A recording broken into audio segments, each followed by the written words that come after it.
Looking deeply inside nature through the magnifying glass of science, designers extract principles, processes, and materials that are forming the very basis of design methodology. From synthetic constructs that resemble biological materials to computational methods that emulate neural processes, nature is driving design. Design is also driving nature. In realms of genetics, regenerative medicine, and synthetic biology, designers are growing novel technologies not foreseen or anticipated by nature. Bionics explores the interplay between biology and design. As you can see, my legs are bionic.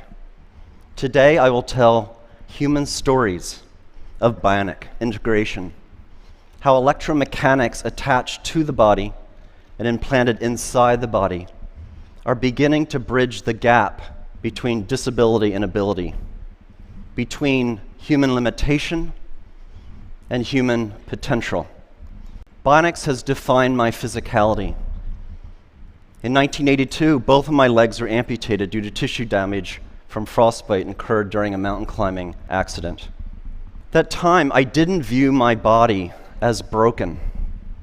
I reasoned that a human being can never be broken. Technology is broken. Technology is inadequate. This simple but powerful idea was a call to arms to advance technology for the elimination of my own disability and ultimately to the disability of others. I began by developing specialized limbs that allowed me to return to the vertical world of rock and ice climbing. I quickly realized that the artificial part of my body is malleable, able to take on any form, any function, a blank slate for which to create perhaps structures that could extend beyond biological capability. I made my height adjustable. I could be as short as 5 feet or as tall as I'd like. So when I was feeling badly about myself, insecure, I would jack my height up. But when I was feeling confident and suave, I would knock my height down a notch just to give the competition a chance. Narrow wedge feet allow me to climb steep rock fissures where the human foot cannot penetrate, and spiked feet enable me to climb vertical ice walls without ever experiencing muscle leg fatigue. Through technological innovation, I returned to my sport stronger and better. Technology had eliminated my disability and allowed me a new climbing prowess. As a young man, I imagined a future world where technology so advanced could rid the world of disability, a world in which neural implants would allow the visually impaired to see, a world in which the paralyzed could walk via body exoskeletons. Sadly, because of deficiencies in technology, disability is rampant in the world. This gentleman is missing 3 limbs. As a testimony to current technology, he is out of the wheelchair, but we need to do a better job in bionics to allow one day full rehabilitation for a person with this level of injury. At the MIT Media Lab, we've established the Center for Extreme Bionics. The mission of the center is to put forth fundamental science and technological capability that will allow the biomechatronic and regenerative repair of humans across a broad range of brain and body disabilities. Today, I'm going to tell you how my legs function, how they work, as a kind of case in point for this center. Now, I made sure to shave my legs last night because I knew I'd be showing them off. Bionics entails the engineering of extreme interfaces. There's 3 extreme interfaces in my bionic limbs: mechanical, how my limbs are attached to my biological body; dynamic, how they move like flesh and bone; and electrical, how they communicate with my nervous system. I'll begin with mechanical interface. In the area of design, we still do not understand how to attach devices to the body mechanically. It's extraordinary to me that in this day and age, one of the most mature, oldest technologies in the human timeline, the shoe, still gives us blisters. How can this be? We have no idea how to attach things to our bodies. This is the beautifully lyrical design work of Professor Neri Oxman at the MIT Media Lab, showing spatially varying exoskeletal impedances, shown here by color variation in this 3D printed model. Imagine a future where clothing is stiff and soft where you need it, when you need it, for optimal support and flexibility without ever causing discomfort. My bionic limbs are attached to my biological body via synthetic skins with stiffness variations that mirror my underlying tissue biomechanics. To achieve that mirroring, we first developed a mathematical model of my biological limb. To that end, we use imaging tools such as MRI to look inside my body to figure out the geometries and locations of various tissues. We also took robotic tools. Here's a 14 actuator circle that goes around the biological limb. The actuators come in, find the surface of the limb, measure its unloaded shape, and then they push on the tissues to measure tissue compliances at each anatomical point. We combine these imaging and robotic data to build a mathematical description of my biological limb, shown on the left. You see a bunch of points or nodes. At each node, there's a color that represents tissue compliance. We then do a mathematical transformation to the design of the synthetic skin, shown on the right. And we've discovered optimality is where the body is stiff, the synthetic skin should be soft. Where the body is soft, the synthetic skin is stiff. And this mirroring occurs across all tissue compliances. With this framework, we produce bionic limbs that are the most comfortable limbs I've ever worn. Clearly, in the future, our clothing, our shoes, our braces, our prostheses will no longer be designed and manufactured using artisan strategies, but rather data-driven quantitative frameworks. In that future, our shoes will no longer give us blisters. We're also embedding sensing and smart materials into the synthetic skins. This is a material developed by SRI International, California. Under electrostatic effect, it changes stiffness. So under zero voltage, the material is compliant. It's like floppy like paper. Then the button's pushed, a voltage is applied, and it becomes stiff as a board. We embed this material into the synthetic skin that attaches my bionic limb to my biological body. When I walk here, it's no voltage. My interface is soft and compliant. The button's pushed, voltage is applied, and it stiffens, offering me a greater maneuverability of the bionic limb. We're also building exoskeletons. This exoskeleton becomes stiff and soft in just the right areas of the running cycle to protect the biological joints from high impacts and degradation. In the future, we'll all be wearing exoskeletons in such common activities such as running. Next, dynamic interface. How do my bionic limbs move like flesh and bone? At my MIT lab, we've studied how humans with normal physiologies stand, walk, and run. What are the muscles doing, and how are they controlled by the spinal cord? This basic science motivates what we build. We're building bionic ankles, knees, and hips. We're building body parts from the ground up. The bionic limbs that I'm wearing are called biomes.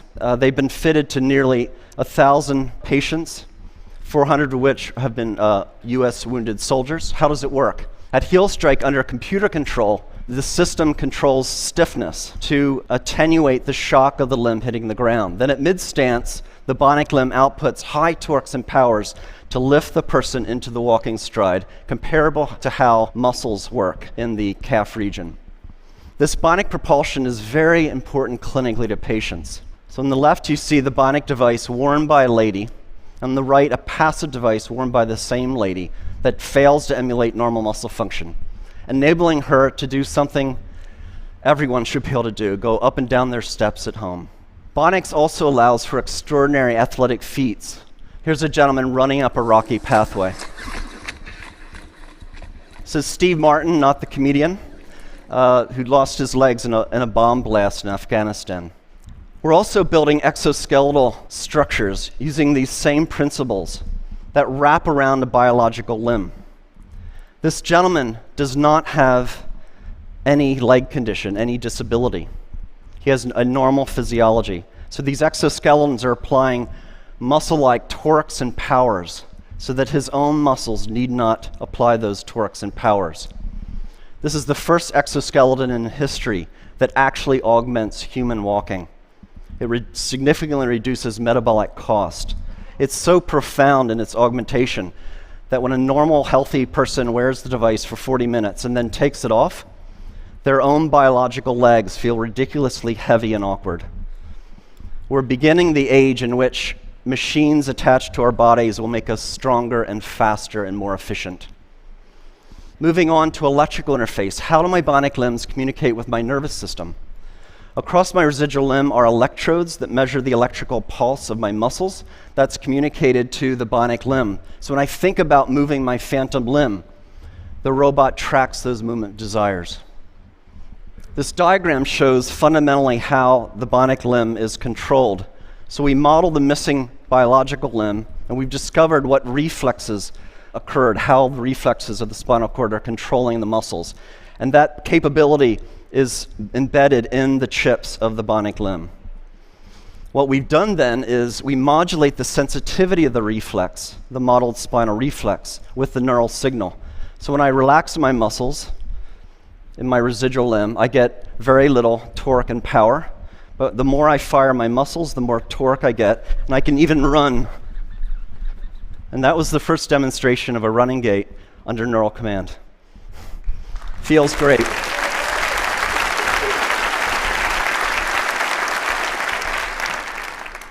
We want to go a step further. We want to actually close the loop between the human and the bionic external limb.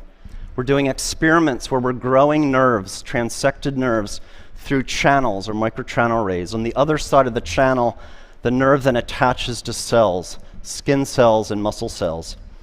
In the channels of motor channels, we can sense how the person wishes to move. That can be sent out wirelessly to the bionic limb. And then sensors on the bionic limb can be converted to stimulations in adjacent channels, sensory channels. So when this is fully developed and for human use, persons like myself will not only have synthetic limbs that move like flesh and bone, but actually feel like flesh and bone. This video shows Lisa Millette shortly after being fitted with 2 bionic limbs. Indeed, Bionics is making a profound difference in people's lives. Oh my God. Oh my God, I can't believe it. It's just like I've got a real leg. Now don't start running. Now turn around and do the same thing walking up. Walk up, get on your heel to toe like you would normally just walk on level ground. Try to walk right up the hill. Oh my God. They're pushing you up? Yes, I'm not even, I can't even describe it. It's pushing you right up. Next week, I'm visiting the centers. Thank you. Thank you.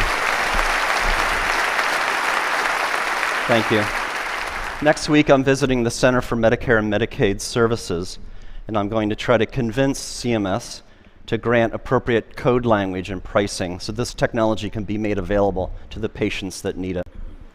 Thank you. It's not well appreciated, but over half of the world's population suffers from some form of cognitive, emotional, sensory, or motor condition. And because of poor technology, too often conditions result in disability and a poorer quality of life. Basic levels of physiological function should be a part of our human rights. Every person should have the right to live life without disability if they so choose. The right to live life without severe depression. The right to see a loved one in the case of seeing impaired. Or the right to walk or to dance in the case of limb paralysis or limb amputation. As a society, we can achieve these human rights if we accept the proposition that humans are not disabled. A person can never be broken. Our built environment, our technologies are broken and disabled. We, the people, need not accept our limitations, but can transcend disability through technological innovation. Indeed, through fundamental advances in bionics in this century, we will set the technological foundation for an enhanced human experience, and we will end disability. I'd like to finish up with one more story, a beautiful story. The story of Adrianne Haslet-Davis. Adrianne lost her left leg in the Boston terrorist attack. I met Adrianne when this photo was taken at Spaulding Rehabilitation Hospital. Adrianne is a dancer, a ballroom dancer. Adrianne breathes and lives dance. It is her expression. It is her art form. Naturally, when she lost her limb in the Boston terrorist attack, she wanted to return to the dance floor. After meeting her and driving home in my car, I thought, I'm an MIT professor. I have resources. Let's build her a bionic limb to enable her to go back to her life of dance. Brought in MIT scientists with expertise in prosthetics, robotics, machine learning, and biomechanics. And over a 200-day research period, we studied dance. We brought in dancers with biological limbs, and we studied how do they move? What forces do they apply on the dance floor? And we took those data and we put forth fundamental principles of dance, reflexive dance capability, and we embedded that intelligence into the bionic limb. Bionics is not only about making people stronger and faster. Our expression, our humanity can be embedded into electromechanics. It was 3.5 seconds between the bomb blasts and the Boston terrorist attack. In 3.5 seconds, the criminals and cowards took Adrianne off the dance floor. In 200 days, we put her back. We will not be intimidated, brought down, diminished, conquered, or stopped by acts of violence.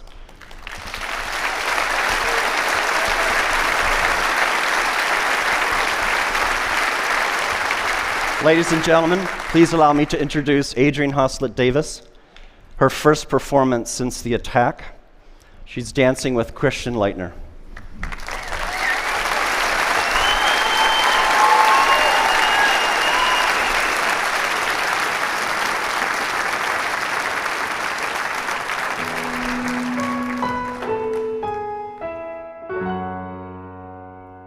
Ring my bell, ring my bells.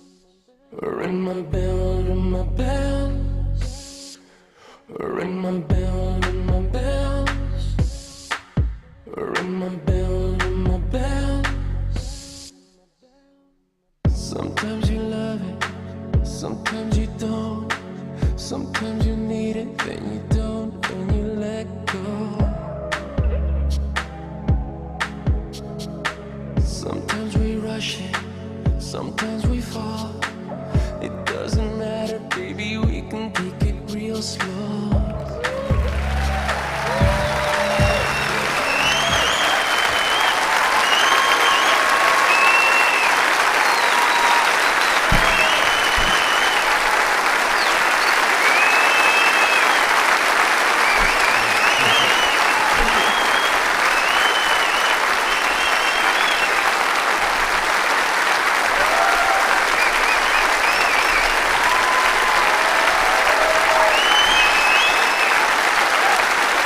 Ladies and gentlemen, members of the research team, Elliot Rouse and Nathan Bertarzi. Elliot and Nathan.